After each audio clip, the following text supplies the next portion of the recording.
Yo, what is up, guys? It's Pedro here, and the Washington Commanders made another signing former Seahawks linebacker Cody Barton to a one-year fully guaranteed deal. We'll talk about that in today's video. If you guys are new, make sure to subscribe for Washington and NFL content. Also hit that like button and the notification bell so you never miss a video, especially these free agency update videos. Well, this offseason, or this free agency, has been very similar so far to the 2020 offseason under Ron Rivera, where there was a lot of smaller, deals, including, J.D. McKissick, Logan Thomas, Wes Schweitzer, guys like that. They did have one big signing, Kendall Fuller, I believe was at the end of the first day of free agency. And I'm not going to lie to you, don't know a ton about Cody Barton, and the deal hasn't been, officially out yet in terms of what the money is, but it's a one-year, fully guaranteed deal. And he played for the Seahawks last year, 136 tackles. So over 100 tackles. He's solid, and here's some stats. I really don't know what this stat means, but they said Cody Barton showed off his range last season, accumulating 23 hustle stops, tied for second most in the NFL. So guess he hustles, and that's good for a linebacker. Guess just showing I guess that the hustle stat is going across the field a ton, and making a tackle. And you recorded an 8.2% defensive stop rate in 2022, which is higher than any linebacker on the Commanders. So interesting there as well. Again, didn't know who this guy was heading into free agency, or maybe heard the name, but really besides that, didn't know too much. And, going to start to learn a little bit about him. So 6'2", 237 pounds. He is 26 years old. This past year had over 100 tackles, PFF grade of 63 again. Take that with a grain of salt. 2 interceptions, which is pretty good for a linebacker. Actually, very good for a linebacker. And, look at his other stats. He's a third-round pick, from Seattle in 2019. First few years really did not play much. Did not play much at all. A total of about 100 tackles, a little less than 100 tackles in his first 3 years with the Seahawks, and then had a breakout year in 2022, over 100 tackles and 136 tackles in 17 games, 2 sacks, 2 interceptions, and 6 pass breakups. So pretty solid season. Don't know the tackles for loss.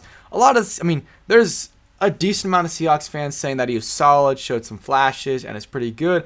And there's a lot of them saying he's trash. Thank God he's off the team. I don't know, man. It seems like a lot of fans turn on their players right after they leave and kind of show their biases. When they were on the team, they were like, oh, this guy's solid. And then after that, after they leave, they call him trash. It is what it is. I think it's probably a little bit in the middle. I think, he's not going to be, who knows, maybe he's amazing, but I think he's going to be a solid linebacker for us, maybe around the level of play we got from Cole Holcomb. It seems like very similar stats there. Don't know the contract yet, but I'm assuming it's probably a little bit more than $5 million. I really don't know, but over 100 tackles. And I saw Ben Stanek tweet, this probably means they won't bring back Cole Holcomb. I'm fine with that, but you got to bring in another free agent linebacker. Like Cody Barton, he can be great, but you got to add someone else because it's still not a good room. Even if Cody Barton ends up being good, your depth is not good. Add another linebacker. It has been 4 years, and I guess now Cody Barton is the most expensive linebacker they've signed, but you got to go ahead and get someone else. And from Seahawks fans, what they were saying, his strength is coverage and his weakness is tackling, have no idea. Again, that's what they're saying. I looked at some advanced stats, and I kind of saw the opposite.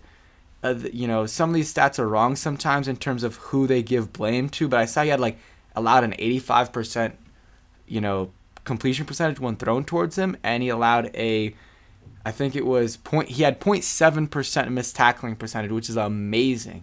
I don't think I've ever seen it as high as that, but the Seahawks fans are saying he misses so many tackles, so might have to watch some film on him.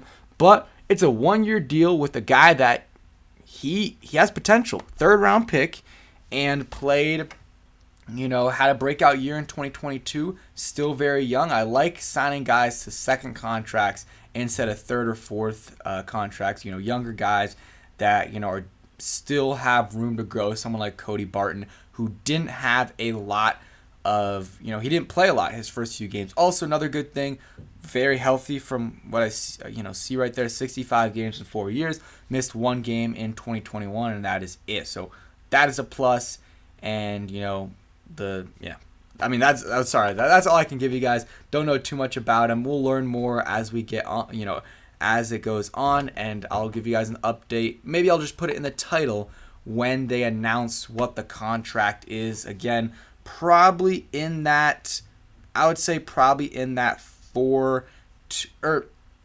$7.5 million range. And sorry if I'm looking at my phone, I'm just making sure something else doesn't come up. But yeah, at least they signed a linebacker. Very active day. I mean, they signed Andrew Wiley, Nick Gates, Danny Johnson, Cody Barton, and then claimed Cameron Dantzler off waivers. So a lot of moves. I was not expecting this many moves. I was expecting the smaller tier signings, but not as many moves.